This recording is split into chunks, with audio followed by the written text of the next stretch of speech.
안녕하십니까. 지금부터 여도는 8번째 들레즈 강좌를 시작하겠습니다.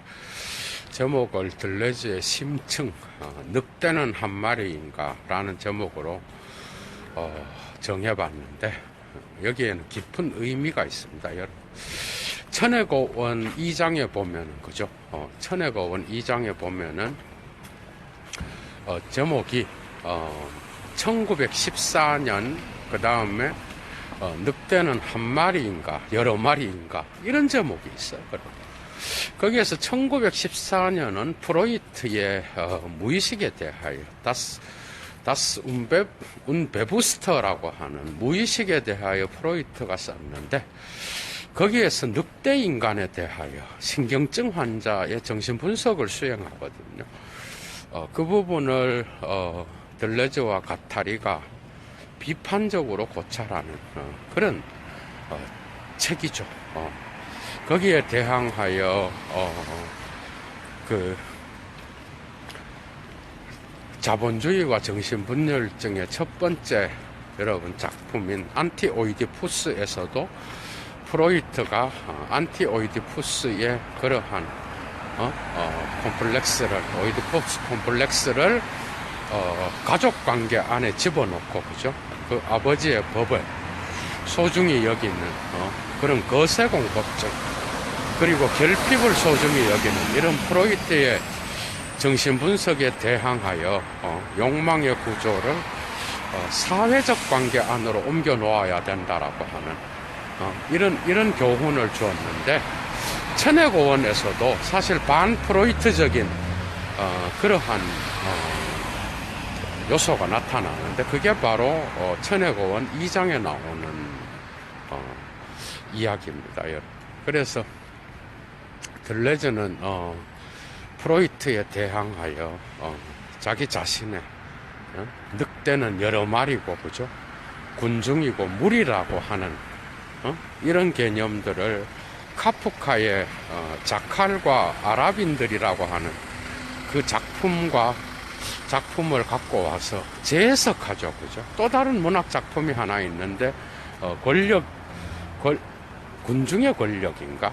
그 작품에서 또한 프로이트에 대한 이 무의식에 나오는 이 늑대 인간에 대한 해석을 비판적으로 고찰하는 그 부분이 나타납니다. 그래서 예도는 오늘 어떻게 보면은 반프로이트적인 들레즈와 가타리의 사유를 집중적으로 분석함으로써 여러분들이 1차 자료에 접근할 수 있는 그러한 토대를 마련하고, 또 예도 자신의 독특한 자신만의 철학적 관점을 집어넣어서 니체적인 그러한 해석을 또한 덧붙이도록 하겠습니다. 여러분, 사실 무의식을 사회적 문화체로 본 게 니체입니다. 여러분, 이것은 스피노자한테서도 없고, 스피노자는 단지 형이상학적인 관점에서만 자기 자신의 꼬나투스의 개념을 이야기하는데, 이것은 이 세계의 모든, 그죠? 생명체와 이 세계의 무기물과 물체와 모든 정신의 작용들이 자기 자신의 코나투스라고 하는 욕망 개념과 가깝죠. 이것도 거기에서 나온다라고 하는 그의 실체 개념과, 그죠? 그런 것들이 존재자의 보존 본능을 그런 생명체와 연결시켜서 능산적 자연, 생산하고 그 다음에 존재하게 하는, 어떻게 보면 존재론의 어떤 그러한 특징에서 생명성의 출발점이라고 할 수 있겠죠. 이것을 힘의 개념으로 바꿈으로써 사실 프로이트의 무의식의 개념과도 연결시킬 수 있었습니다. 그러니까 들레즈와 가타리는 결코 프로이트의 이 무의식의 발견을 부정적으로 생각하는 게 아니에요. 이 부분은 정말 극찬을 하는데, 이것을 의식의 배후에 있는 무의식의 개념이라든지, 그 다음에 또 가족 관계 안에 이거를 가둬놨다라는, 아주, 그래서 무의식의 사회학적 개념을 제대로, 이해하지 못하게 하는, 그런 특징을 갖고 있는 게 프로이트의 분석이다. 그러니까 이 부분을 비판하는 것이지, 프로이트가 말하는 그 무의식의 개념 자체를 비판한 게 아니라는 거죠. 여러분들이 이 부분을 꼭 천착하여 그의 무의식 개념과 어떤 부분에서 연결되고 비판될 수 있는지를 고찰하겠습니다. 사실 무의식도 프로이트의 무의식의 개념도 이러한 욕망 개념과 연결될 수 있는 충동과 본능, 그런 것과 연결될 수 있는 것이죠. 거기에는 또한 무의식에는 사물성, 언어표상으로 환기될 수 없는 사물표상이 바로 무의식에 있다 그랬고, 프로이트의 아주 다양한 면들이 사실은 둘레즈와 가타리의 사유와 연결될 수 있어요. 그래서 이러한 사물 표상이 무의식의 어떤 그러한 장소로서 이야기했고, 그 다음에 또 프로이트는 이것을 성에너지의 힘으로서 힘의 작용으로 나타냈다라는 거예요. 그러니까 이것을 단지 사회학적 개념으로 무의식을 넓게 보지 못했다라는 것, 이 부분은 비판받을 수 있어. 그러나 문명의 불만에서는 프로이트가 또 다른 방식으로 무의식을 해석합니다. 그러니까 이 후기 작품인 문명의 불만은 들레즈와 가타리의 비판으로부터 벗어나는 거예요. 그러니까 무의식을 단지 인식론적이고 가족의 삼각관계 안에서 해석하는 이러한 프로이트의 이 부분은 비판을 받는 거죠. 그죠? 그러니까 여러분들이 그걸 잘 알아야 돼. 프로이트는 1910년에서 14년까지 러시아의 부자 청년을 정신분석합니다. 그는 자기 자신의 그러한 신경증 증세가 어디에서 발병했는지는 자기 자신은 알지 못했겠죠. 프로이트가 정신분석을 해보니까 이 청년이 끊임없이 신경증을 일으키는 그 지점이 바로 어릴 때에 꾸었던 늑대에 대한 공포증. 여러분, 늑대에 대한 그 꿈을 자꾸 그 공포 악몽이라 그러죠. 악몽과 같은 그런 꿈을 꾸는 거야.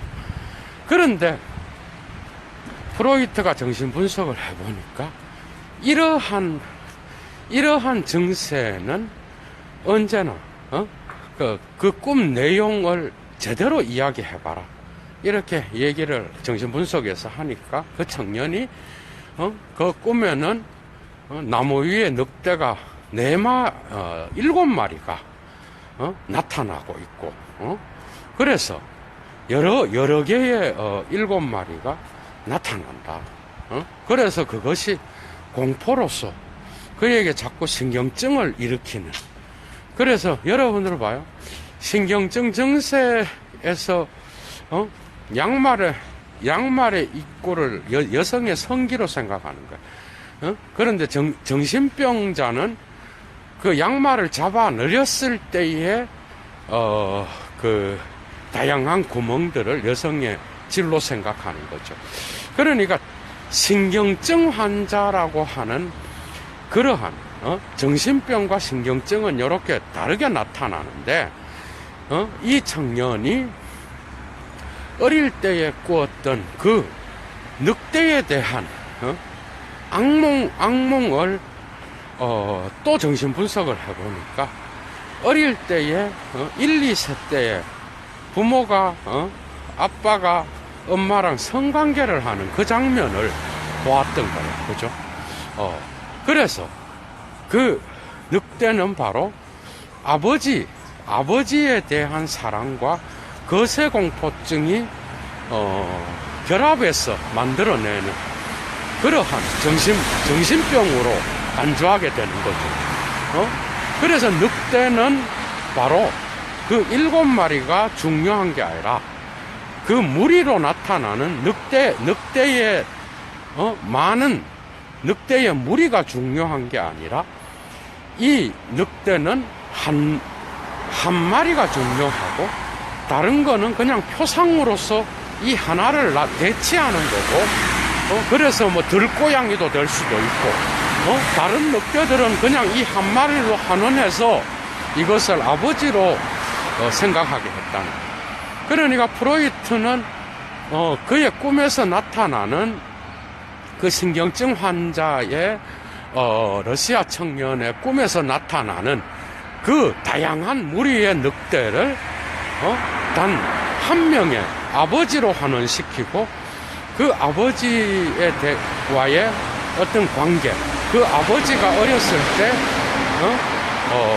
성적인 엄마와 성관계를 하는 거기로부터 그러니까 그 성관계가 아주 그 정상적인 그런 관계가 아니라 어떤 그 아버지가 그 자세를 뒤로 하는 그런 방식의 자세를 취한 것 같아요. 그래서 거기로부터 늑대에 대한 꿈을 연결시켜서 그 늑대를 아버지라고 해석을 하고 그 아버지와의 어머니와의 그 초기 트라우마의 장면이 계속해서 아버지와의 그러한 공포에 대한 그런 관계로서 현재 신경증을 일으키고 있다. 그래서 성적인 어떤 그런 것들이 비정상적으로 나타나고 있다. 이렇게 해석을 한 거라고. 그런데 들레즈와 가타리가 여기에서 주목하는 게 몇 가지가 있는데 가장 중요한 게 무의식의 개념에서 프로이트가 늘 성관계로 이것을 해석하고 무의식을 성에너지의 집성체로 해석하면서 또한 그 늑대의 다양체들을 하나의 늑대로 아버지로 환원시켜서 해석한 이 부분을 비판하는 거라고. 그러니까 다양한 늑대의 다양체를 하나의 아버지라고 하는 초자아 거세공포증과 또한 아버지에 대한 사랑에 대한 암비발렌트 양가 감정을 일으킬 수 있는 그죠? 그러한 아버지라는 인격체로 둔갑시키고 그것을 성적인 어떤 결핍이라든지 성적인 에브노멀한 그러한 성관계와 연결시키는 이러한 프로이트의 해석에서 그 늑대를 7마리나 그 마리수는 중요한 게 아니라 7마리나 되는 그 늑대의 무리를 한 마리로 환원시켜서 아버지의 어떤 그런 형상으로 바꿔놨다라는 거. 이 부분에 대한 가타리와 들레즈에 대한 불만이 여기에 있는 거예요. 왜냐하면 이들에게 있어서 욕망은 무의식은 욕망의 기계고 또한 무의식은 다양한 다양체로서 나타난다라는 거예요. 그래서 결코 무의식은 하나의 어떤 개인의 경험이라든지 개인의 과거가 아니라는 거예요.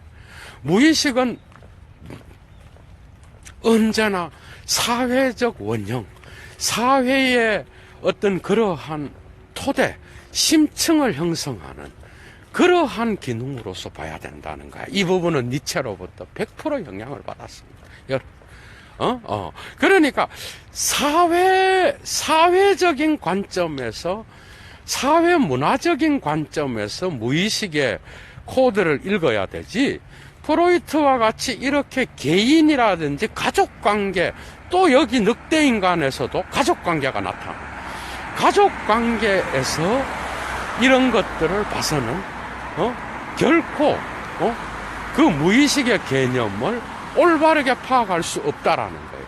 그러니까 이런 무의식에 대한 해석에 저항하면서 들러즈와 가타리가 생각하는 무의식은 언제나 무리와 군중을 통하여 나타나는 그러한 사회적 관계 안에서 나타나는 무의식의 어떤 심층적 지층을 이야기하는 거라고. 그래서 그들은 그 카프카의 자칼과 아랍인들이라고 하는 작품을 분석하면서 군중과 무리를 구분하기 시작해요. 무의식은 결코 개인의 경험이라든지 개인으로 이렇게 하해질 수 있는 가족관계 안에 가두어질 수 있는 그런 개념이 결코 아니라 사회학적 관계. 여러분들 한번 봐요. 니체 한번 보라고. 니체 여러분. 그래서 이런 강좌에서 여러분들이 니체를 읽어내야 됩니다. 니체한테서 중요한 개념이 뭐예요? 무리본능이라는 개념이 있어요.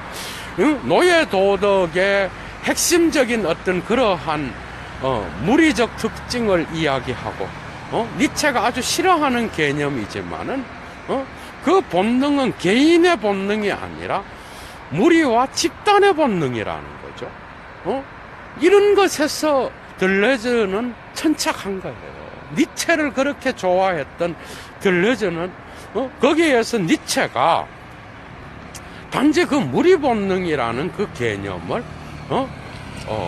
그냥 노예도덕, 귀족도덕 이렇게 나누었던 게 아니라 니체의 위대한 점은 이것은 니체 전공자로부터만 들을 수 있는 게 그런 강좌입니다. 이런 부분은 여러분 한번 봐봐. 니체가 서양의 문화를 주인도덕과 노예도덕, 귀족도덕과 노예도덕으로 나누었던 것, 그게 그리스적 문화와 기독교의 문화를 대별시켜서 나누었다.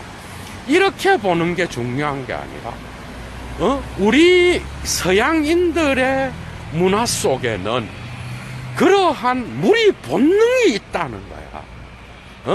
무의식적 본능이 있다는 거예요. 이게 중요한 거라고.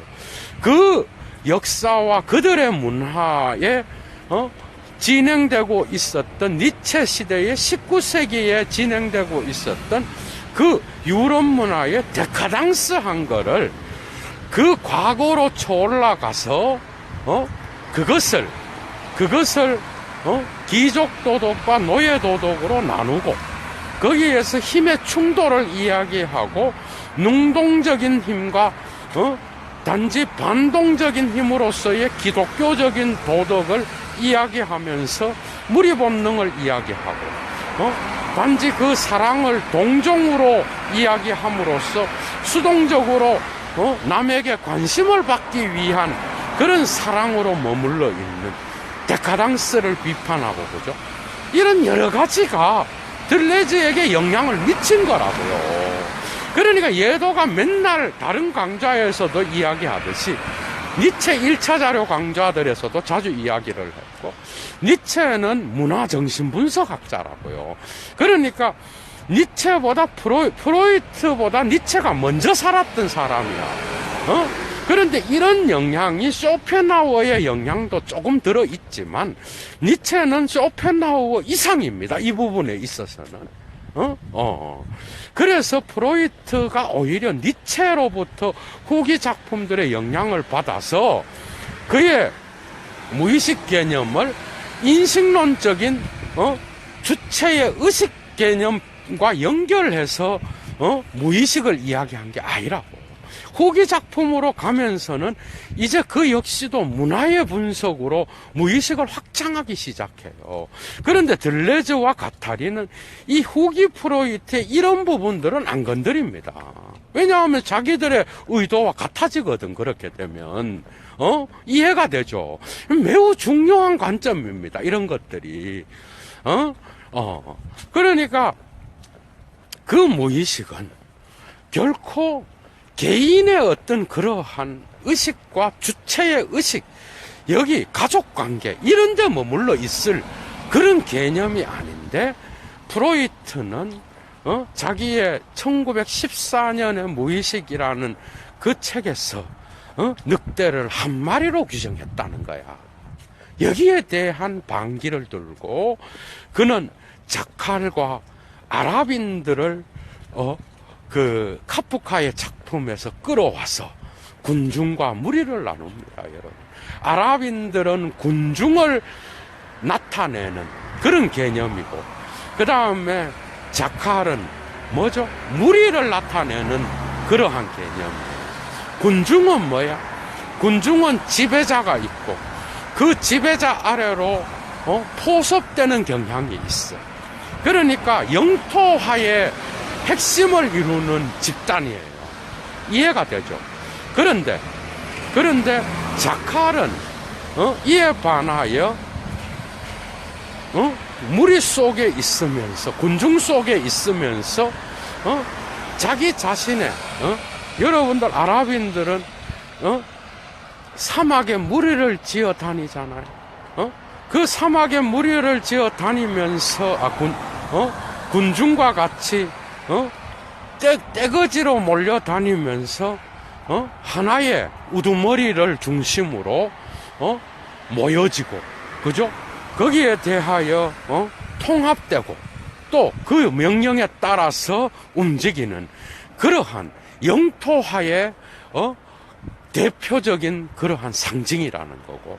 그런데 이 자칼은 사막의 구석으로 들어가서 온 지역을 휩쓸고 다니는 게 아니라 그 군중의 영토화를 벗어나서 탈영토화하면서 그 군중의 어떤 그러한 중심부를 벗어나는 그런 특성을 가진 자들이라는 거야.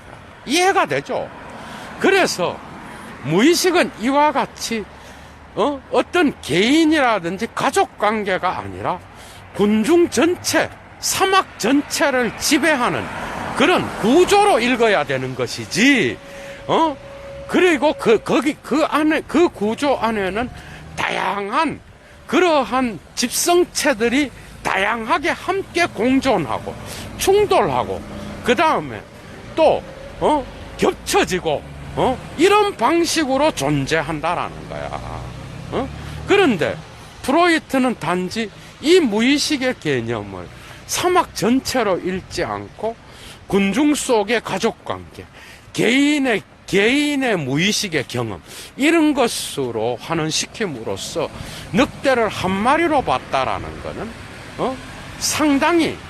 상당히 무의식의 개념을 협소하게 파악한 그러한 철학자, 정신분석학자였다는 거야. 여기에 대한 신랄한 비판이 가해집니다, 여러분.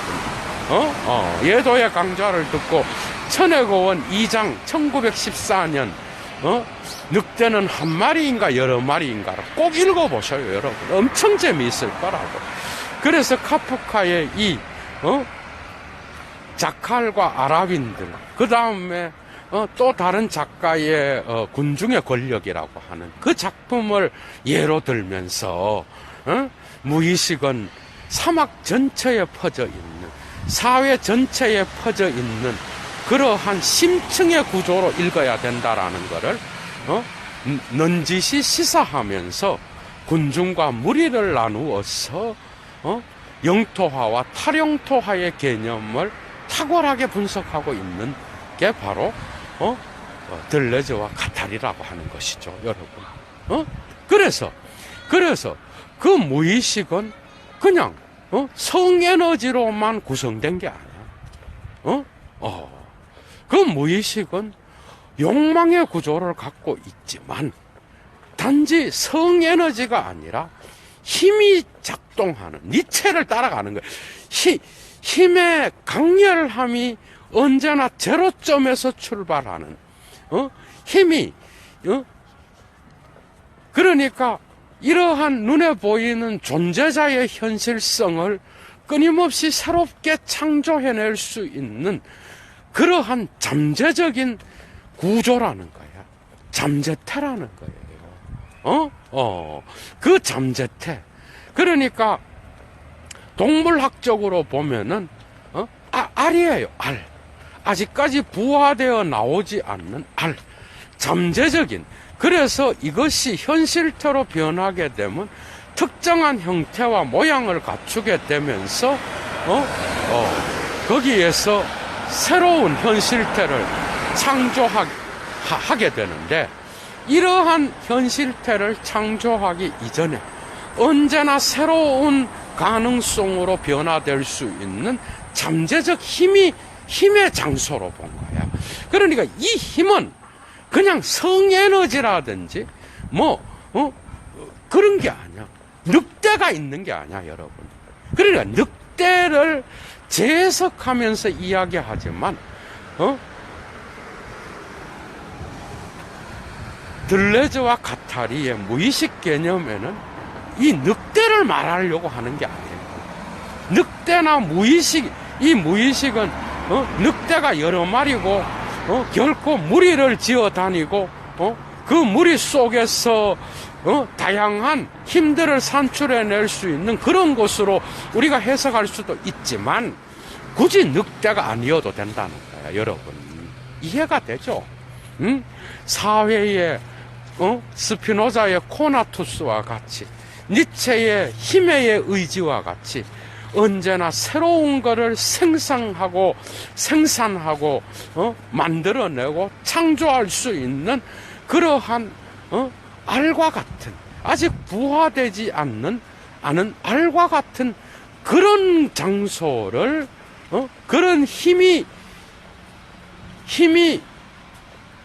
특정한 방식과 다양하게 연결되어서 다양한 힘들이 공존하는 그러한 잠재적 장으로서의 그런 개념이 바로 들레즈와 카타리가 말하려고 하는 무의식의 개념이었다는 거예요. 이해가 되죠? 천혜고원으로 오면은 이 무의식의 장이 도덕의 지질학에서 나오듯이 다양한 지층으로 변화되어 고원으로 형성되잖아, 여러분. 거기에서 나타나듯이 이런 방식으로 무의식은, 그죠? 무의식은 사회의 질서를 통합하기 이전에, 그죠? 권력자들이 지배자들이 자기의 방식대로 욕망을 배치할 수 있기 이전에 가능성으로서의 그러한 장으로 여러분들이 이해하면 좋을 것 같아요. 그래서 프로이트를 비판하고 있는 겁니다. 그러니까 그것은 문화의 모든 새로운 기표화를 통하여 문화의 모든 그러한 문화체들을 새롭게 현실태로 만들어낼 수 있는 모든 다양한 힘들을 다 무의식의 잠재적인 특성으로 보고 있는 거라고. 이거는 상당히 니체적인 겁니다, 여러분. 이 부분은. 그래서 여러분들이 니체의 1차 자료를 잘 읽어봐야 된다는 게 이런 부분에서 확실히 차이가 나는 거라고 여러분 할 수가 있습니다, 여러분. 재밌죠?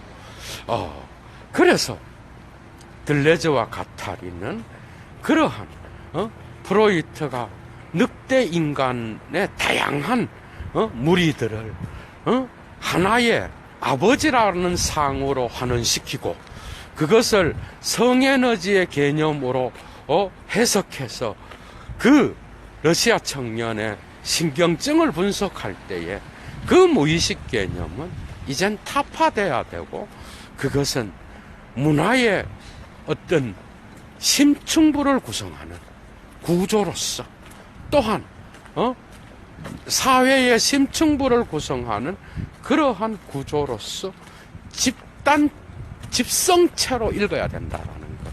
그러나 이 집성체는 그냥 하나의 어떤 것들을, 다양한 것들을 하나로 통합하는 게 아니라 여러 가지 다양체들이 여러분들 군중과 무리는 자칼과 아랍인들을 분석하면서 들레즈와 가타리는 결코 그죠? 결코 두 개를 이원론적으로 분리시키지 않습니다. 이원론을 아주 싫어합니다. 들레즈는 여러분. 들레즈는 이런 것들이 다 하나의 사회 안에 특정한 방식으로 영토화되어 있고 또 탈영토화되는 그런 특징들을 통하여 공존한다고 보는 거예요. 뒤섞여 있는 거야. 무리 속에 군중이 있어, 여러분. 맞죠? 여러분들 군중 속에 무리가 있어. 군중 속에 무리. 여러분들 군중 속에 있으면서 여러분들이 얼마나 고독을 느껴. 이미 군중으로부터 마음은 탈영토화되어 있는 거예요. 그런데 혼자 있으면서도 영토화된 군중에서 편안함을 느끼는 인간도 있어. 이런 방식으로 영토화와 탈영토화는 그 인간이 살아가는 그죠? 살아가는 방식에 있어서 언제나 함께 나타나고 있는 거예요. 왜? 그 인간은 사회적 동물이기 때문에 사회가 그 인간을 규정하고 그죠?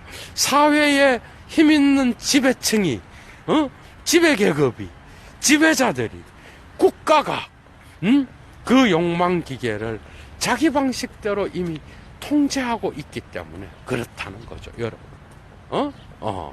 그래서, 안티오이디푸스와 천해고원은 각각 다른 방식으로, 안티오이디푸스에서는 프로이트의 오이디푸스의 개념을 까면서 가족관계, 거세, 그 다음에 결핍 이런 것들을 강조하는 프로이트를 까지만은 천해고원에서도 늑대 인간의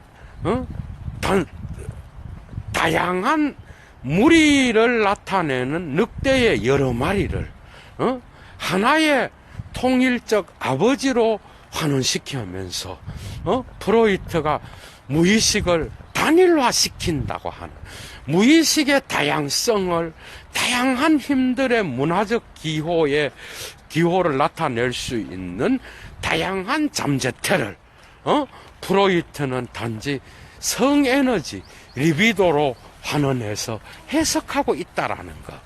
이 부분이 들레즈와 가타리의 마음을 마음의 신기를 건드렸다라고 할 수가 있겠습니다, 여러분.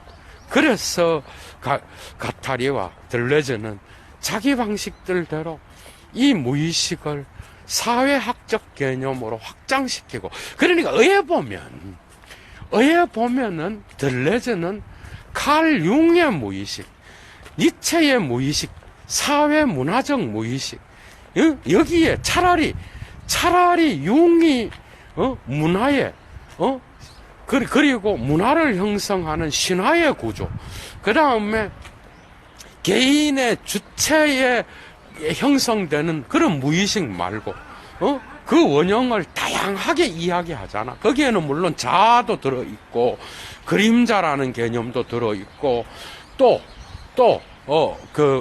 뭐죠? 다양한 사회적 원형으로서의 그러한 무의식의 개념이 융에게 나타나는 거죠. 이 점에서 그러나 후기 프로이트 문명의 불만이라든지 토템과 터부라든지 그 뒤로 가면서 프로이트가 물론 오이디푸스를 소중히 여겼지만은 그 역시도 무의식을 문화분석으로 갖고 가고 있다라는 것.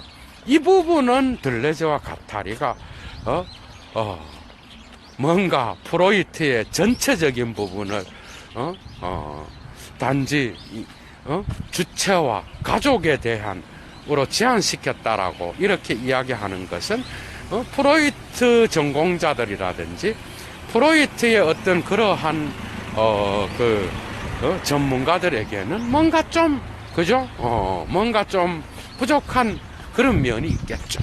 그럼에도 불구하고 우리가 들레즈의 사유를 따라가기 위하여, 그죠? 이 강좌를 듣는 여러분들께서는, 그런 관점에서 오히려 프로이트보다는 융이 차라리,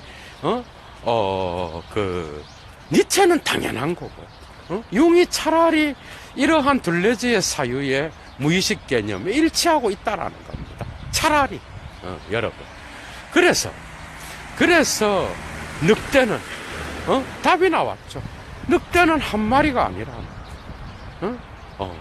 심지어 들레즈의 사유를 우리가 따라가자면, 무의식에는 늑대가 있는 게 아니라는 거야. 굳이, 그냥 거기에는 프로이트가 말하는 거세라든지, 그 다음에 성의 에너지라든지, 욕망이라든지, 리비도의 성적인 힘, 이것만 있는 게 아니라는 거야. 지배자들이, 포섭하고, 여러분들 니체가 도덕의 계보학 1장에서, 독일의 어떤 그러한 자기의 선조들에 대하여, 그 게르만인들의 잔인성에 대하여 분석하는지 압니까? 그런 건 역시 다 사회 문화의 무의식에 들어가는 거예요, 여러분. 그리고 지배자의 잔악성, 탁월하게 분석하잖아요. 자라투스트라에서도, 몸에, 그 사랑의 관계를 이야기하면서 신체의 중요성을 니체가 얼마나 이런 부분들이 다 들레즈의 사유 속에 녹아 있는 겁니다, 여러분. 녹아 있고, 그 나름대로, 분석하고, 함으로써 이 무의식의 개념을 이제는, 사회 문화 전체를 분석할 수 있는 그러한 토대로 갖고 가고 있습니다, 여러분. 그래서 안티오이디푸스에서의 욕망의 기계는, 이제는 또 다른 사회 문화의 질서를 형성하는 지층의, 그러한, 구조로서, 또 다르게 나타나고, 이 욕망이 함께하는. 그래서 욕망은, 들레즈한테서는, 니체와 같이 가. 그 욕망은 스피노자적으로도 해석할 수 있어요. 욕망은 힘입니다, 여러분. 욕망은 권력이고, 그 힘은 언제나, 어디로 튈지 모르는 그러한 제로점을 갖고 있어. 무의식은 빼기와 마이너스가 있는 게 아니야. 이거는 프로이트도 이야기합니다. 무의식에는 언어 표상이 되어서 의미화될 수 있는 그런 에너지들이 있는 것이지, 언어 표상을 통과해버리면 더 이상 무의식이 아니에요. 무의식은 단지 사물성만 존재하는 거야, 여러분. 사물성. 그러니까 언어로 그것이 해석돼 버리면 전의식이 되고 의식화돼 버리는 거야. 그런 것처럼 이런 부분들은 들레즈가 다 받아들이는 거예요. 그러나 이런 것 하나만 갖고 있는 게 아니에요. 무의식에는 힘의 제로점이, 여러분, 힘의 제로점이 뭐예요? 그것은 바로 미적분에서 말하는, 그죠? 그러한 무한소라고, 무한소로부터 다양한 속도와 기울기가 나타나. 이거는 강도로서 나타나. 강렬함의 그러한 어떤 정도로서 나타나는 거예요. 그러니까 이 강렬함은 언제나 제로점에서부터 현실태를 만들어내는 거예요. 그래서 제로점으로 날마다 환원되고, 빼기와 플러스가 존재하지 않아. 거기에는 이러한, 강렬한 힘이 제로점에서, 그죠? 언제나 현실태로 나갈 수 있는 그런 잠재적 힘으로서 작동하고 있는 장소로 무의식이 나타나고 있는 거예요. 그래서 이 무의식은 바로 힘이고 욕망이에요, 여러분. 그래서 이 욕망을 힘 있는 자들은 언제나 새롭게 배치하려고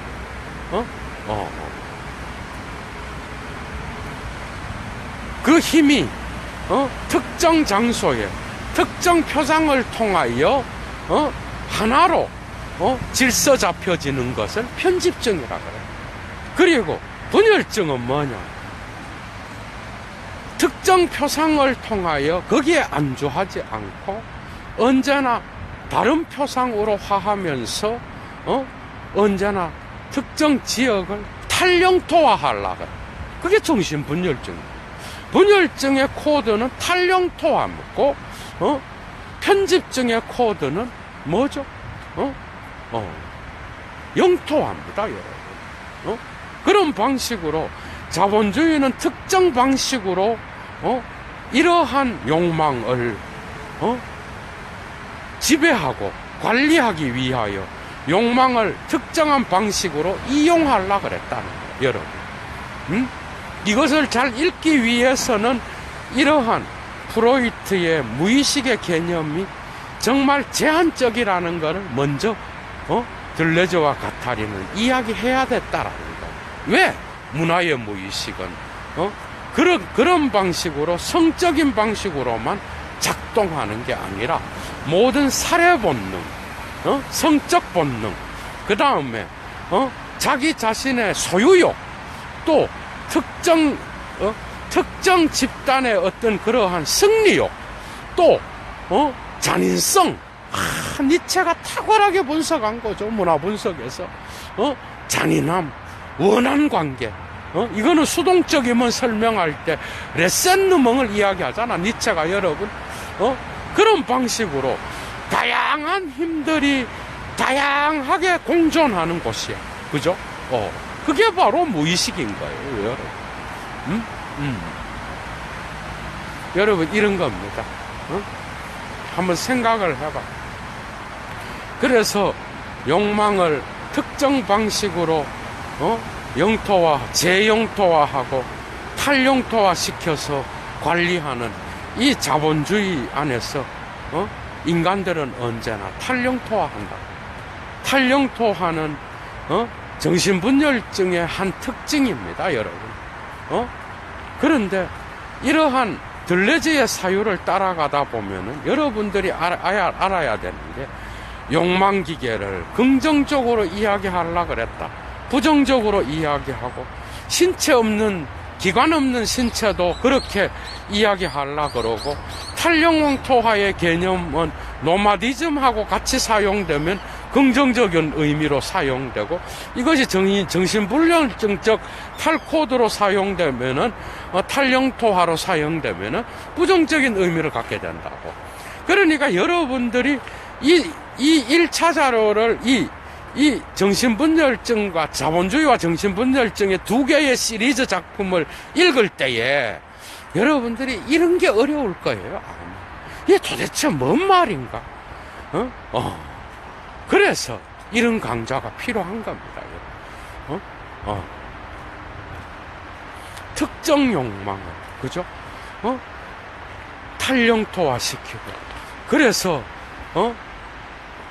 그 욕망은 잡히지가 않아. 끊임없이 새로운 미래를 향하여 나아가지만, 거기에 대한 희망을 주지만, 끊임없이 욕망으로서 작동하지만, 그것에 대한 현실태는 끊임없이 뒤로 밀려나는 그러한 데리다의 차연이 마치 연상되는 그런 자본주의의 욕망 개념. 이 구조를 벗어나는 유목이 되기 위하여 여러분들 예도가 한번 비유적으로 하고 이 강좌를 끝내겠어요. 여러분 봐봐. 이 무의식이 작동하는 군중 속의 무리든 무리 속의 군중이든 어떤 방식으로든 탈영토화의 그러한 분열증을 갖고 있든 우리는 모두 그런 걸 갖고 있어요. 그 다음에 또 군중화로 질서 잡혀서 특정 우두머리에게 복종하는 편집증에 사로잡혀 있든 초코드화나 초영토화를 통하여 그죠? 그 절대 군주를 절대적으로 섬기는 거기에 종속되어 있는 편집증 환자가 어떻든 간에 그죠? 이 욕망의 구조를 우리는 한번 이 자본주의가 활용하고 국가가 활용하고 힘있는 지배자들이 활용하는 이 지역을 넘어서 초원을 바라보라는 거예요, 여러분. 이해가 돼요? 여러분들 초원을 바라봐. 이것이 얼굴성에 나오는 풍경과도 같은 거예요. 자본주의의 도시 안에서 평생 살고 자본주의의 욕망의 기계의 노예가 되지 말고 거기에서 잠깐 벗어나라는 거예요. 그 도시를 벗어나서 유목민들과 같이 유목민들이 사랑하는 그런 초원의 지대를 보라는 거예요, 여러분. 초원의 지대를 바라보는 자, 그죠? 그 지대를 바라보고 잠시 자기가 어디에 속해져 있는지 그 자본주의의 욕망의 구조에 잡혀져서 그냥 평생을 그렇게 살지 말고 거기를 벗어나서 유목민들과 같이 도시의 구조를 벗어나서 나무가 있고 초원이 있고 예도가 지금 강의를 하듯이 이 산이 있는 이런 곳을 보라는 거예요. 그러면 그 잠시 자본주의의 욕망의 기계를 벗어나서 탈영토화 해보라는 거야. 그러면 그대들이 살아야 된 인간성의 제대로 된 풍경, 그죠? 유목민들이 발견하는 자본주의의 지배적 구조 안으로부터 벗어나서 이러한 전쟁 기계를 발견한 초원의 지대를 보면은 그대들의 욕망이 어떻게 지배되고 관리되고 있는지를 볼 수 있으며 그대들은 진정한 초인으로서, 그러니까 니체의 초인은 진정한 인간이거든요. 그거는 결국은 진정한 인간으로서의 그러한 욕망을 새롭게 배치할 수 있는 그러한 존재가 될 수 있다라는 것을 들려주는 두 개의 천의 고원과 안티오이디푸스 두 작품에서 이야기하고 있다라는 겁니다. 잠깐 벗어나서 그 욕망의 구조, 그 무의식의 구조를 이용하는 지배자들의 그러한 영향권을 잠시 벗어나봐라. 그러면 경계에 서봐라. 그러면 그대들이 새롭게 접속할 수 있는 새로운 욕망기계가 나타날 것이다. 그것은 노마드와 같이, 그죠? 거기에 갇혀있지 않고 벗어나서 도시를 빠져나와서 초원의 지대를 보면 지금까지 있었던 그 모든 것들이 환상이었음을 알게 될 것이다. 이런 게 들어있는 거예요, 여러분. 뭔 말이죠? 비 오는 날 여러분들, 이거는 지적도 less than nothing, 무보다 더 적은 실제의 에프루시 무오베에서 서문에서 이야기하듯이 여러분 한번 봐봐. 우산을 쓰고 있는, 그죠? 여러분들이 우산을 쓰고 있다고 생각합니다. 우산을 쓰고 있는 자는 우산 아래에서 우산이 단지하고, 하늘이 없고 우산이 천장이야, 그죠? 여러분. 그런 것처럼, 우물 안에 개구리라는 거야. 니체적 관점에서 말하면, 개구리적 관점을 가진 그런 인간이 바로 욕망기계에 사로잡힌 자예요. 그런데, 그러니까 돈만 추구하는 거야. 돈에 따라서 움직여, 우리는. 그죠? 그래서 결국은 자기도 잃어버리고, 자기 자신의 풍경성도 잃어버리고 자기의 얼굴성도 그 욕망의 구조가 배치한 대로 그냥 따라가는 거예요. 그런데 그걸 벗어나서 자기의 풍경을 되찾으라는 거예요, 여러분.